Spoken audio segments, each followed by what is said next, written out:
welcome to South Asia Today, a show that provides you the glimpses of South Asia. I'm your host, Shivangi Mishra. Let's begin with the headlines first.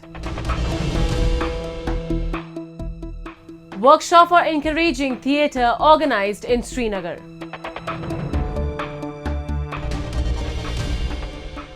Pakistan People's Party criticizes authorities in Gilgit-Baltistan for corruption.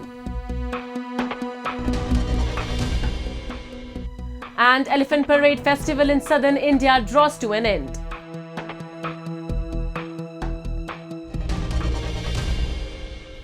Let's begin the show.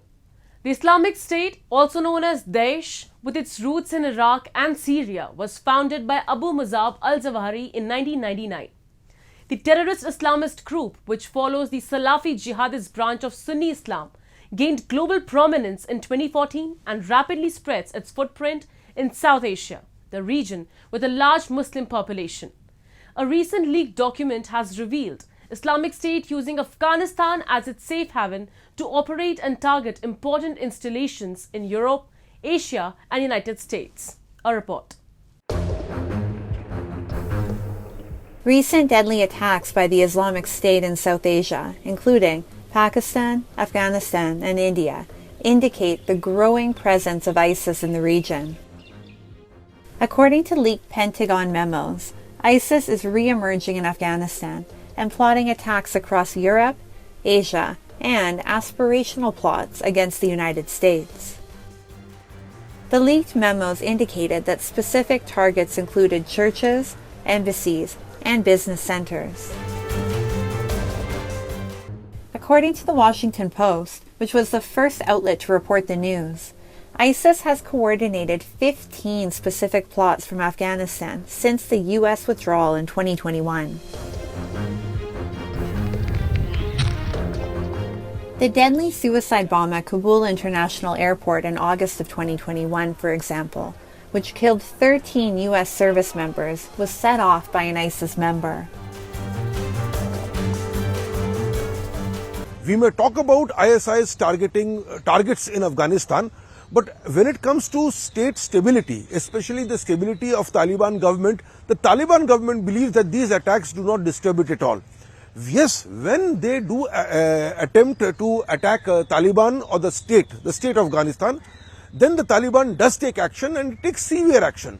So far what we have seen is a jugalbandi of sorts, where the ISIS keeps on targeting Shias largely and the Taliban is more or less comfortable with it.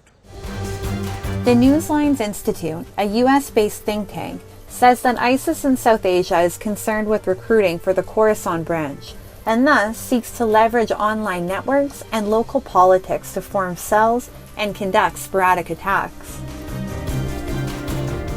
The group poses the greatest threat in Afghanistan and Pakistan, countries reeling from decades of war, insurgency, weak governance, and political instability, further complicated by difficult topography.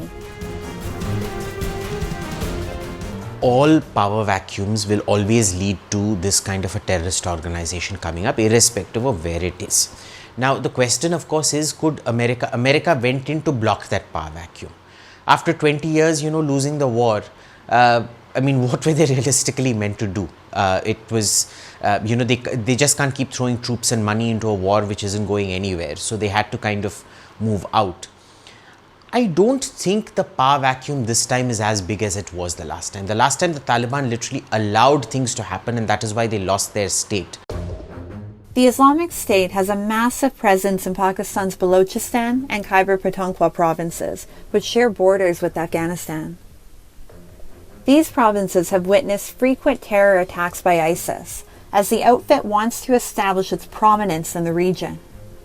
In March, a suicide bombing by the Islamic State in the Sibi area, Balochistan, killed 9 policemen. The outfit has also been involved in carrying out terror attacks in India's Jammu and Kashmir, especially targeting the security forces in that region. The existence of the Islamic State in the region is a wake-up call, as the outfit has already announced the Islamic State of Hind province in May of 2019.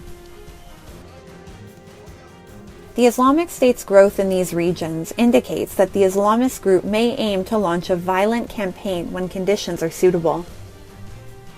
Countries in the South Asian region, and world over, as well as international organizations and groups, must remain watchful of ISIS operations and make attempts to curb their growth by drawing attention to their tactics, leaders, and methods of financing. The threat of terror is a real one in South Asia, and concerted and coordinated efforts are required to curb terrorism and violence. Next, we move on to India's Jammu and Kashmir, where theatrical activities have once again started picking up pace. Even after undergoing a series of ups and downs in keeping up with the social and technological developments of the territory, especially during the COVID-19 lockdown, theatre has finally managed to stand on its feet in the valley with the constant help of authorities and sincere efforts of artists. Recently, a workshop was organized in Srinagar to encourage theatre practices, especially among the younger generation. Have a look.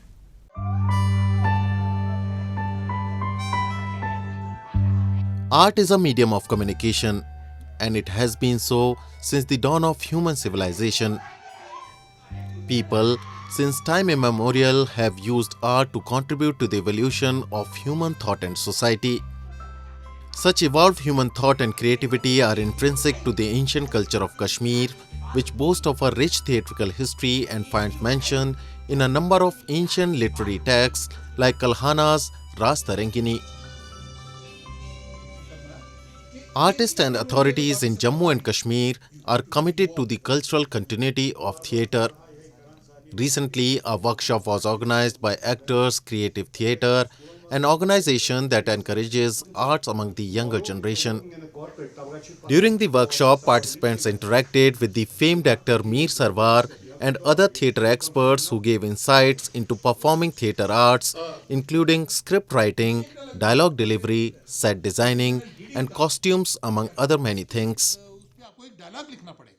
अक्सर ये बात मैं हर बार repeat करता हूँ. I always mention it कि theatre हर इंसान के लिए, हर बच्चे के लिए, हर स्कूल में कंपलसरी करना चाहिए, सो दैट कि इसके कई सारे फ़वाइद हैं. मैं खुद एक शाय बॉय रहा हूँ. मैं अपने स्कूल में हार्डली किसी से बात करता था.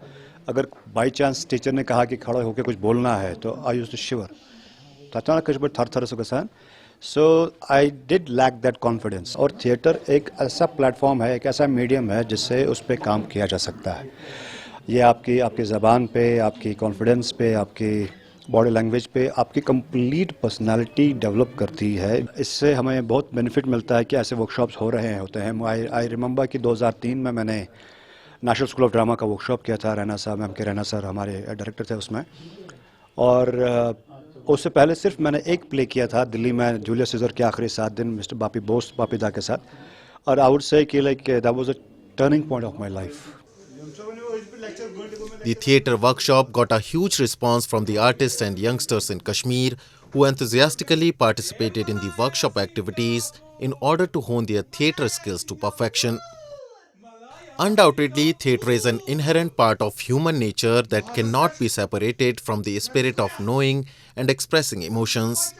It goes a long way in the personality development of individuals as well.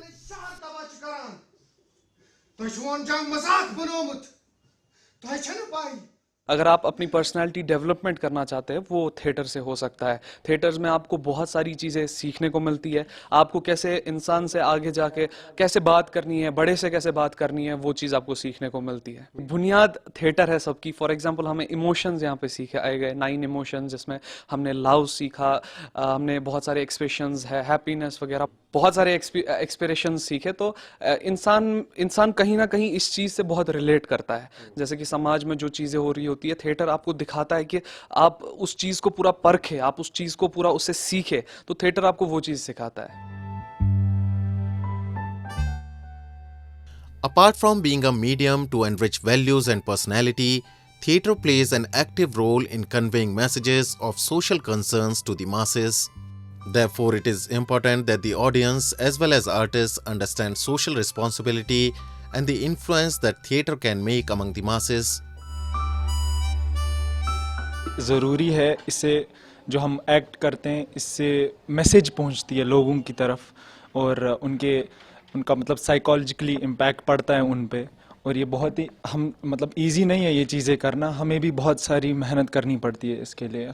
काफ़ी सवेरे आना पड़ता है, काफ़ी लेट जाना पड़ता है। ये थिएटर जो है ये बहुत ही इम्पोर्टेंट रोल अदा करता है और मैं चाहूँगा जो आने वाले फ्यूचर में या स्कूल्स हैं वहाँ पे इनकी क्लासेस वगैरह होनी चाहिए, ताकि इससे ये कई सारे फील्ड्स में हमें हेल्प करता है। मिसाल बिजनेस हो, वहाँ पे एक इम्प्रेशन देता है हमें, मतलब एक कॉन्फिडेंस लेवल बढ़ाता है ये। Through activities like these, authorities in Jammu and Kashmir are able to not only recognize but also provide a platform to young talent that sets them off in a direction of their dreams. Now we take a look at some happenings in Asia in a segment called Asia Watch. Arabic calligraphy courses teaching the art and helping to improve handwriting in the digital age attracted both the amateurs and students in Iraq's southern city of Basra. For more than a year now, Azavi has been offering free classes to those who either wish to learn different calligraphic scripts or improve their handwriting in the digital age. One of the course participants, Oda Nahi, said he started his practice with Ruka's calligraphic script, which he described to be suited for beginners. In 2021, UNESCO added Arabic calligraphy, a key tradition in Arab and Islamic worlds, to its intangible cultural heritage list. Arabic calligraphy is the artistic practice of handwriting Arabic script in a fluid manner to convey harmony, grace, and beauty. The fluidity of Arabic script offers infinite possibilities, even within a single word, as letters can be stretched and transformed in numerous ways to create different motifs.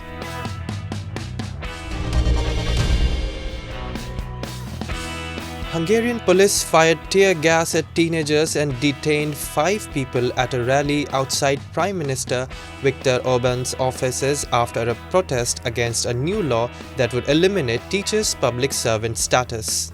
The police action follows a 1,000-strong rally in central Budapest earlier on Wednesday against legislation that would significantly increase teachers' workload.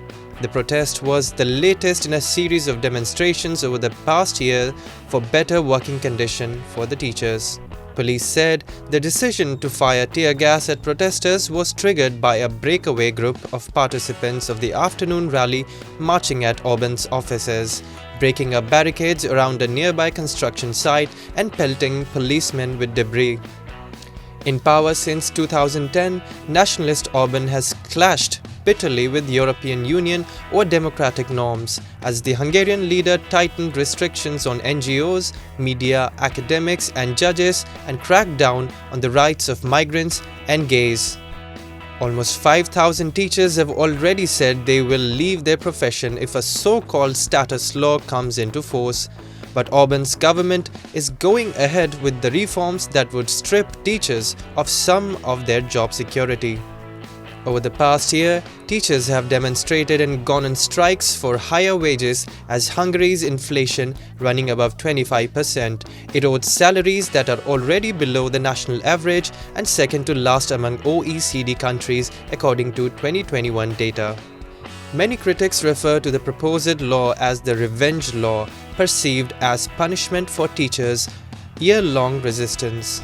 Hungary is facing a growing shortage of teachers mainly due to low wages and the unpredictability in the regulatory environment.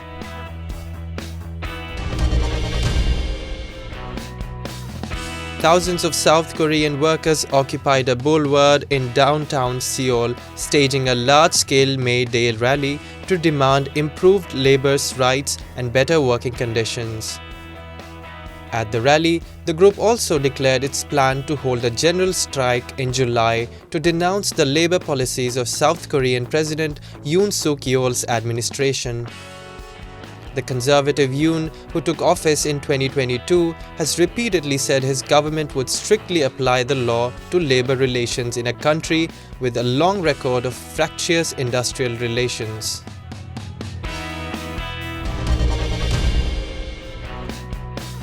A authorities were working to douse a massive fire that raged through a shopping complex with 3,000 shops in Bangladesh's capital of Dhaka. There were no casualties reported so far in the fire, which began in the early hours of Tuesday morning, but army personnel had been called in to help after flames spread rapidly in the cramped, crowded area of Banga Bazaar, home to the country's famed cloth markets. According to the fire service official Rashid bin Khalid, 50 fire units were working to douse the fire, the cause of which was not known immediately. For years, Pakistan has been exploiting the people of illegally occupied Gilgit-Baltistan. Be it their resources, livelihoods, or human rights, Pakistan never fails to ensure that the people of Gilgit-Baltistan do not receive any socio-economic upliftment and that their future remains in utter darkness. Despite making promises that make big headlines, the political leaders of Pakistan do not intend to provide any relief to the people. The state of Pakistan was recently criticized by a popular leader of the Pakistan People's Party. Take a look. The Islamic State of Pakistan has left the people of Gilgit-Baltistan in shambles. The people of Gilgit-Baltistan are considered second-class citizens in their own land, as they are stripped of their basic dignity humans deserve. Amid struggling and black marketing of food items by corrupt officials, the people of illegally occupied Gilgit-Baltistan are struggling with an acute wheat shortage, and the little that is available is being sold at high prices, making it almost impossible for poor people to buy. Recently, Bashir Ahmad Khan, the leader of the Pakistan People's Party, attended a conference where he blamed Pakistan's government for deliberately making their lives a living hell.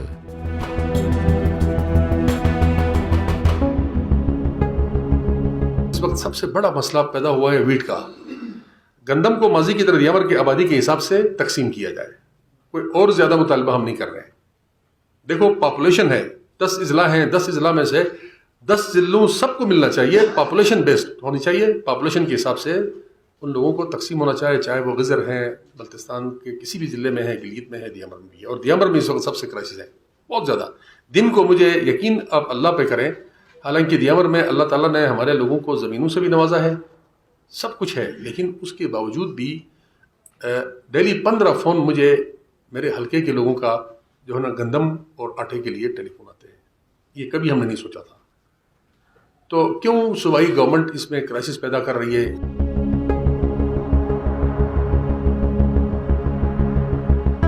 The people of illegally occupied Gilgit-Baltistan see no hope, as corruption is widespread in the region, and only the people with political connections get all favors. Even if there is a little budget for development, its management is deliberately done in a way that it never reaches the grassroots levels. The corrupt leaders siphon off all the funds, and authorities do not bat an eye.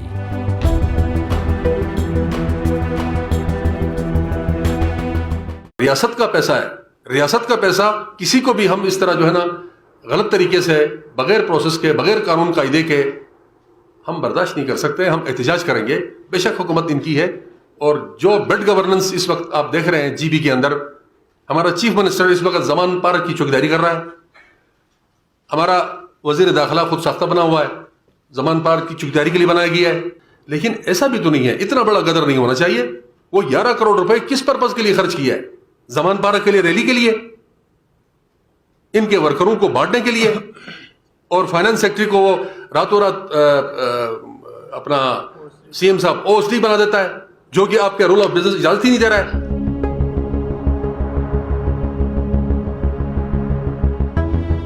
Islamabad's fake expression of solidarity never resonated with the people of illegally occupied Gilgit-Baltistan.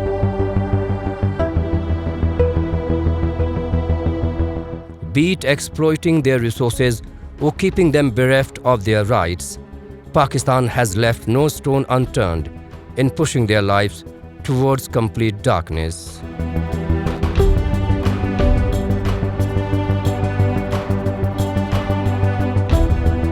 Moving on to our cultural section of the show, we take you to India's Kerala state, where vibrant festivity of Thrissur Puram was recently celebrated with huge fanfare across the state.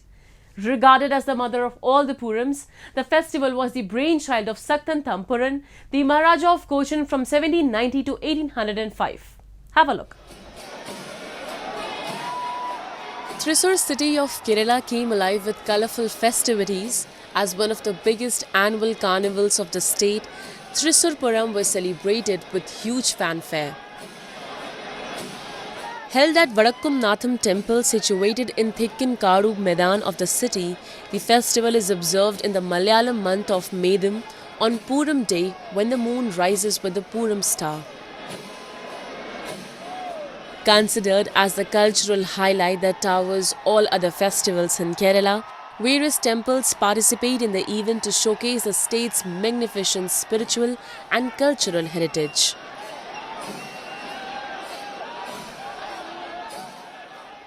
Two major and 8 minor. The two major are Paramekau and Tiruvambadi. This festival has been described as one of the most spectacular sights by several agencies including the UNESCO.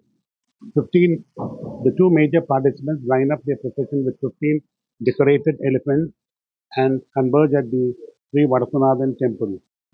One of the most spectacular sights is what is called as the Divine Darbar, is the Pudamacham that is held at around 6 p.m. on the southern side of Sri Vadakkunathan temple. The Thrissur Puram is a grand assembly of gods and goddesses in and around Thrissur who are believed to make their visit to the Vadakkumnathan temple premises on caparisoned elephants accompanied by grand ensembles of Chenda Melam and Panchvadyam. After this takes place the main attraction of the festival, the grand display of caparisoned elephants with ornamental fans and dazzling parasols in a wonderful ceremony called Kudumattam. It is the most colourful event of the Puram, and this year the administration made sure that all arrangements were done properly for the security of the devotees who took part in the event in large numbers. It's one of the best festivals in the world where you can see everything, like you have the best fireworks, the group of elephants coming, the best chanda, best music and best crowd, best people, everything comes together from Thrissur Puram. The major highlight of the festival is Ilanji Thar Melam, considered as the world's largest live orchestra of percussionists that is known for its technical brilliance. The orchestra enthralls thousands of devotees with their bewitching performance of traditional instruments. As fireworks known as Vedikettu in Malayalam forms an important part of Kerala's temple festivals. In this festival too, temple grounds allot a specific area to burst the crackers and a makeshift shed is built to store them temporarily for a day or two. Which is basically a competition kind of festival between two temples, Tiruvambadi and Paramekau.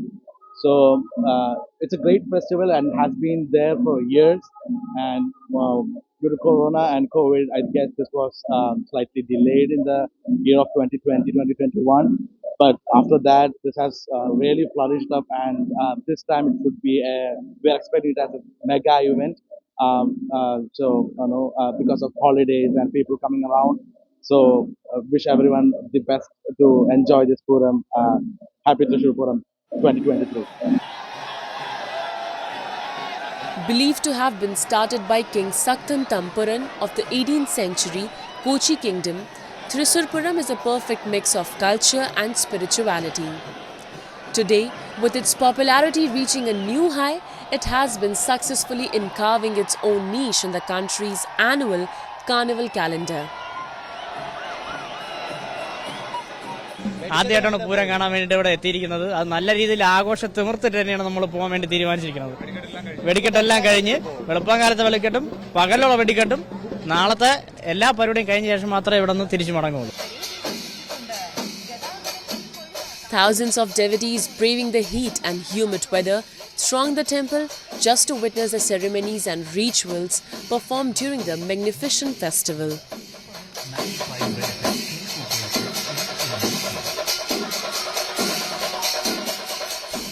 It's time for me to wrap up today's episode. We'll be back next week at the same time. This is Shivangi Mishra signing off on the behalf of the entire production team of South Asia Today. Goodbye and take care.